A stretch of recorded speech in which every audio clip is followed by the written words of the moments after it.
안녕하세요. 오늘 제가 가지고 온 책은 초역 니체의 말입니다. 이 책을 한번 찬찬히 살펴보겠습니다.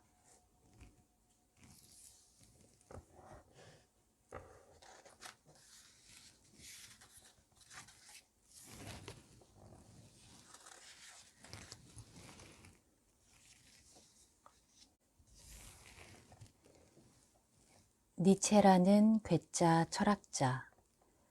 독일의 철학자 니체는 19세기 후반에 태어나 20세기가 밝아오기 전 세상을 떠났다.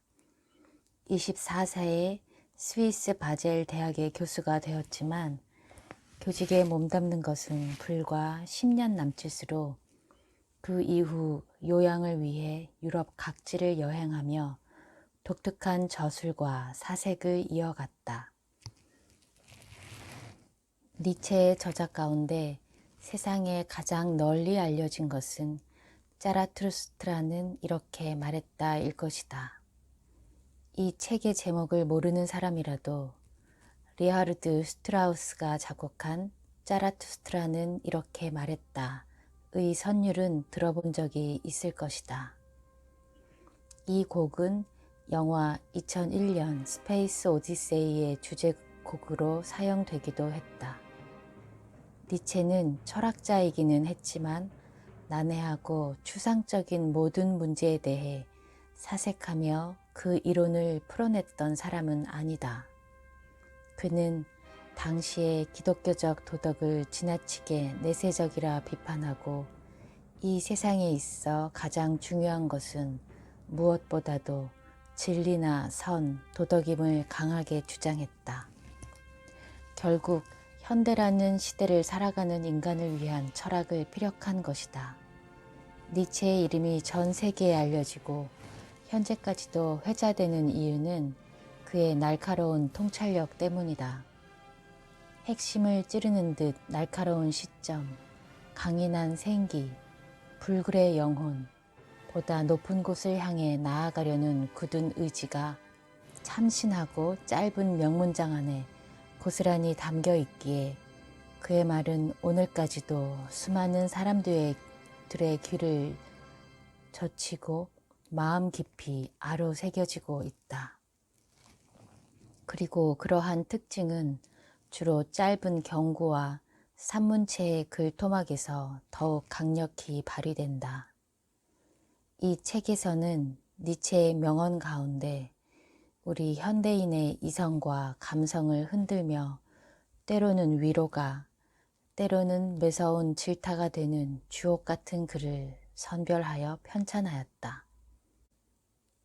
니체의 철학 또는 독특한 사상은 칸트나 헤겔처럼 장대한 체계를 목표로 정리된 것이 아닌 정열적인 문장으로 엮은 단편과 짧은 산문체가 많다. 편린과도 같은 짧은 글일지라도 니체의 발상에는 분명 마음을 사로잡는 매력이 있다. 가령 인간의 육체는 커다란 이성이며 정신이라 불리는 것은 작은 이성이라는 대담한 발상은 분명 예술적인 매력으로 가득하다고 말하지 않을 수 없다.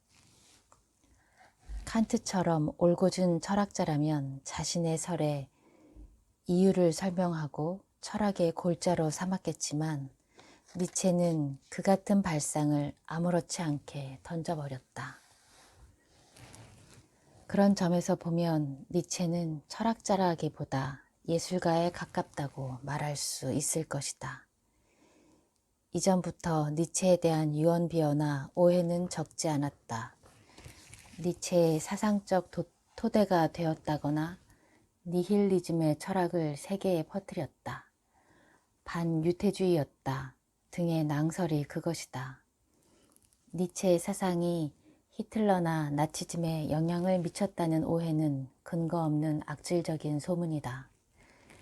히틀러나 나치즘은 자신들의 공허한 부분을 채우고도 허세를 부리기 위해 기존의 다양한 분야의 사상을 제멋대로 왜곡하고 거침없이 끌어들였다. 게다가 니체의 여동생이 나치즘에 빠져 그들을 돕고 헝가리 마르크스주의자 철학자 루카치가 니체를 나치즘의 선구자라 주장한 것이 이 같은 오해가 일파만파 확산된 경위가 되기도 했다. 니체가 반유태주의자였다는 사상 주장 역시 사실이 아니다. 오히려 반종교주의에 가까웠다고 하는 편이 맞을 것이다. 니체는 종교에 무엇이 싫었던 것일까?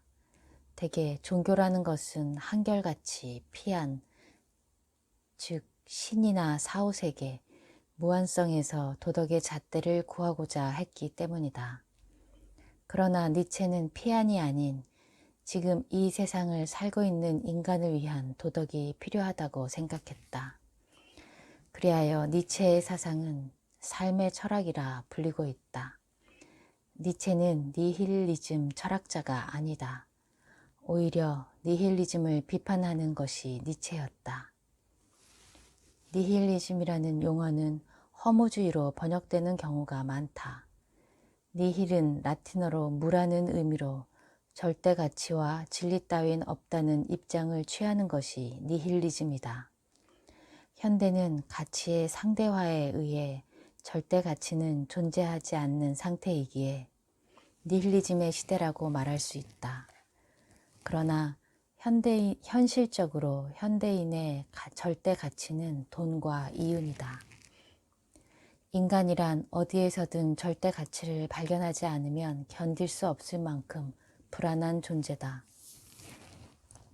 19세기까지 서구에서 생각하는 절대 가치와 진리는 기독교 도덕이었다. 그러나 니체는 당시의 종교가 기독교 도덕이라는 존재하지 않는 가치를 강요한다고 해석했다. 그 도덕은 살아있는 인간을 위한 것이 아닌 진짜가 아닌 것이라 생각한 것이다.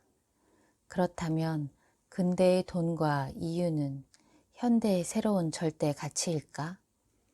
니체는 이것을 신의 대체물로서의 가치가 있다고 보았다.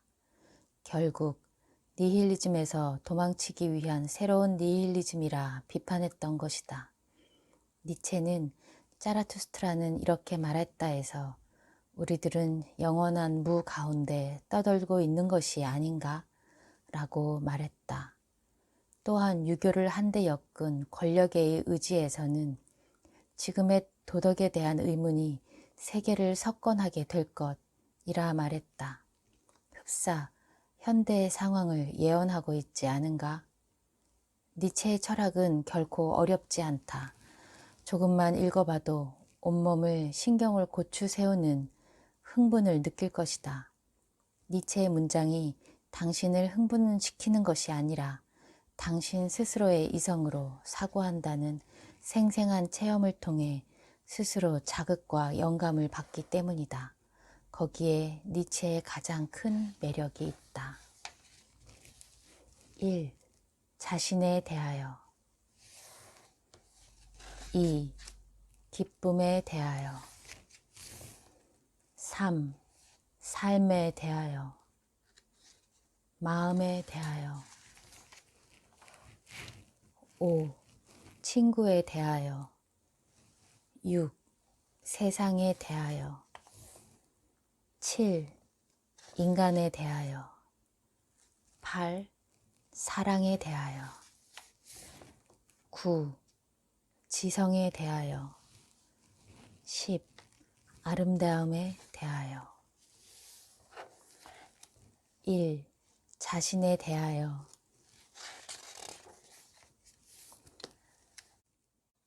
첫걸음은 자신에 대한 존경심에서 자신을 대단치 않은 인간이라 폄하해서는 안 된다. 그 같은 생각은 자신의 행동과 사고를 올가매려 들기 때문이다. 오히려 맨 먼저 자신을 존경하는 것부터 시작하라. 아직 아무것도 하지 않은 자신을, 아직 아무런 실적도 이루지 못한 자신을 인간으로서 존경하는 것이다. 자신을 존경하면 악한 일은 결코 행하지 않는다. 인간으로서 손가락질 당할 행동 따윈 하지 않게 된다. 그렇게 자신의 삶을 변화시키고 이상에 차츰 다가가다 보면 어느 사이엔가 타인의 본보기가 되는 인간으로 완성되어 간다. 그리고 그것은 자신의 가능성을 활짝 열어 꿈을 이루는 데 필요한 능력이 된다. 자신의 인생을 완성시키기 위해 가장 먼저 스스로를 존경하라. 권력의 의지.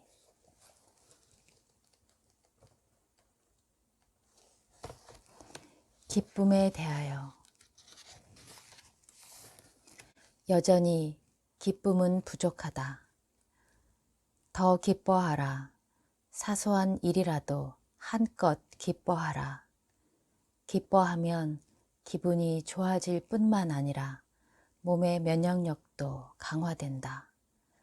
부끄러워하지 말고, 참지 말고, 삼가지 말고 마음껏 기뻐하라. 웃어라. 싱글벙글 웃어라. 마음이 이끄는 대로 어린아이처럼 기뻐하라. 기뻐하면 온갖 잡념을 잊을 수 있다. 타인에 대한 혐오와 증오도 옅어진다. 주위 사람들도 덩달아 즐거워할 만큼 기뻐하라. 기뻐하라. 이 인생을 기뻐하라. 즐겁게 살아가라. 자라투스트라는 이렇게 말했다.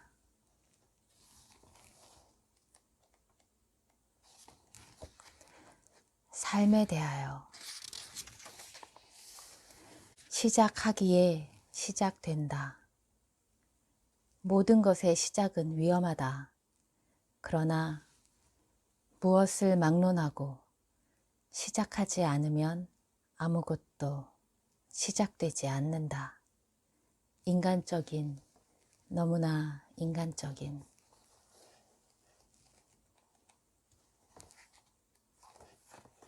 마음에 대하여. 경쾌한 마음을 가져라. 창조적인 일을 할 때는 물론 일상적인 일을 하는 경우에도 경쾌한 마음으로 임하면 순조롭게 잘 진행된다. 그것은 거침없이 비상하는 마음, 사소한 제한 따윈 염두에 두지 않는 자유로운 마음이 있기 때문이다. 천생 타고난 이 마음을 위축시키지 않고 지켜나감이 좋다. 그것으로 여러 가지 일을 거뜬히 이룰 수 있는 사람이 될 수 있다. 그러나 본인 스스로가 경쾌한 마음을 가지고 있지 않다면 되도록 많은 지식과 만나고 많은 예술과 접하라. 그러면 그 마음에 서서히 경쾌함이 채워질 것이다. 인간적인, 너무나 인간적인.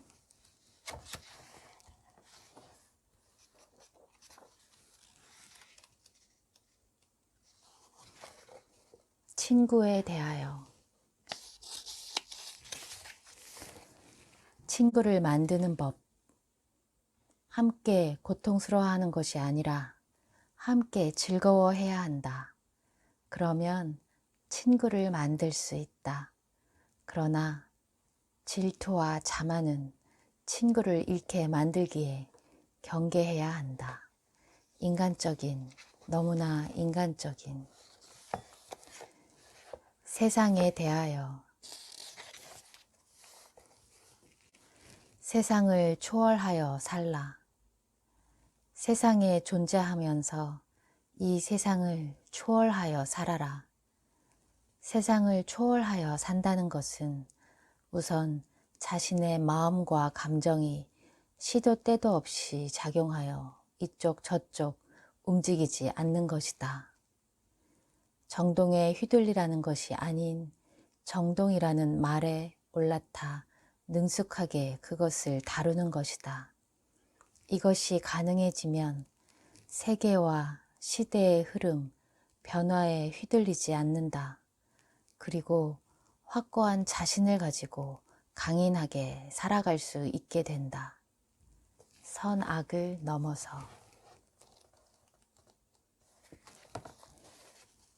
인간에 대하여.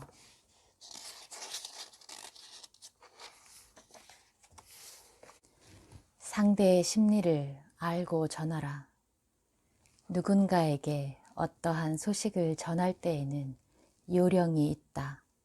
새로운 사건이나 사고, 상대가 놀랄 만한 사항을 전할 때에는 주위가 그것을 너무 잘 알고 있는 조금 오래된 일인 양 전하는 것이다. 그러면 상대는 그것을 선뜻 받아들이게 된다. 이런 방식을 취하지 않고 새로운 사건을 전하면 상대는 자신이 그것을 알지 못했다는 사실에 열등감을 느끼고 그로 인해 밀려드는 분노를 상대에게 드러낸다. 이렇게 되면 상대에게 전해야 할 것도 제대로 전할 수 없게 된다. 이 같은 요령을 알면 질적으로 우수한 커뮤니케이션이 일어나고 공동으로 일하는 경우에는 그 성패까지 깊이 연관된다. 아침놀. 사랑에 대하여. 있는 그대로의 그를 사랑하라. 사랑이라는 것은 젊고 아름다운 사람을 사랑하여 손에 넣고자 하거나 훌륭한 사람을 어떻게든 자신의 것으로 만들어 그 영향력 아래에 두려고 하는 것이 아니다. 또한 사랑한다는 것은 자신과 비슷한 자를 찾거나 슬픔을 나누는 것도 아니며 자신을 사랑하는 사람을 기꺼이 받아들이는 것도 아니다. 사랑한다는 것은 자신과는 완전히 정반대의 삶을 사는 사람을 그 상태 그대로, 자신과는 반대의 감성을 가진 사람을 그 감성 그대로 기뻐하는 것이다. 사랑을 이용하여 두 사람의 차이를 메우거나 어느 한쪽을 움츠러들게 하는 것이 아니라 두 사람 모두 있는 그대로 기뻐하는 것이 사랑이다. 방랑자와 그 그림자. 지성에 대하여. 본능이라는 지성이 생명을 구한다. 우리가 식사를 하지 않으면 몸이 약해져 끝내 죽고 만다. 수면이 부족하면 몸은 나흘 만에 당뇨병과 다름 아닌 상태가 되어버린다. 잠을 전혀 자지 않으면 사흘째부터 환각을 보게 되고 이윽고 죽음에 이른다. 지성은 우리가 살아가는 데 도움을 주지만 우리는 그것을 악용할 수도 있다. 지성은 그런 의미에서 편리한 도구와 같다. 그리고 본능, 우리는 본능을 충동적인 것, 야만적인 것이라 치부해 버리기 일쑤지만 본능은 분명 우리의 생명을 구원하는 작용을 한다. 중대한 구제의 지능으로 누구나 갖추고 있는 것이 본능이다. 그렇기에 본능이야말로 지성의 정점에 선 가장 지성적인 것이라 할 수 있지 않을까? 선악을 넘어서.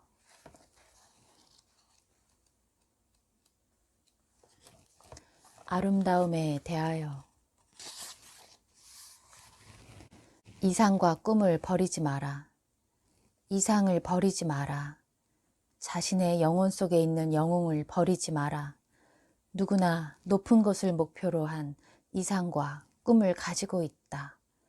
그것이 과거의 일이었다며 청춘 시절의 일이었다며 그리운 듯 떠올려서는 안 된다. 지금도 자신을 발전시키기 위한 이상과 꿈을 포기해서는 안 된다. 어느 사이엔가 이상과 꿈을 버리게 되면 그것을 말하는 타인이나 젊은이를 조소하게 된다. 시샘과 질투로 마음이 물들어 혼탁해지고 만다. 발전하려는 의지나 자신을 이기려는 마음 또한 버려지게 된다. 나은 삶을 살기 위해서 자신을 하찮게 여기지 않기 위해서라도 결코 이상과 꿈을 버려서는 안 된다. 자라투스트라는 이렇게 말했다.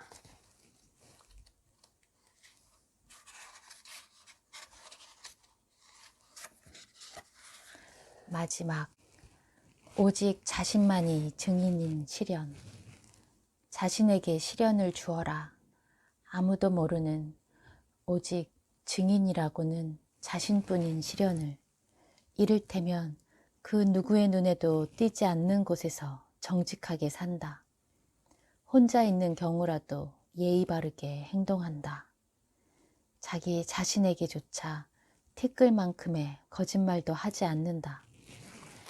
그 수많은 시련을 이겨냈을 때 스스로를 다시 평가하고 자신이 고상한 존재라는 사실을 깨달았을 때 비로소 사람은 진정한 자존심을 가질 수 있다. 이것은 강력한 자신감을 선사한다. 그것이 자신에 대한 보상이다. 선악을 넘어서 가지고 있는 책인데 다시 들춰보게 되었습니다. 오늘 하루도 충실히 사시고 저와 읽은 이 책이 여러분들의 삶의 마음의 양식이 되었으면 좋겠습니다. 감사합니다.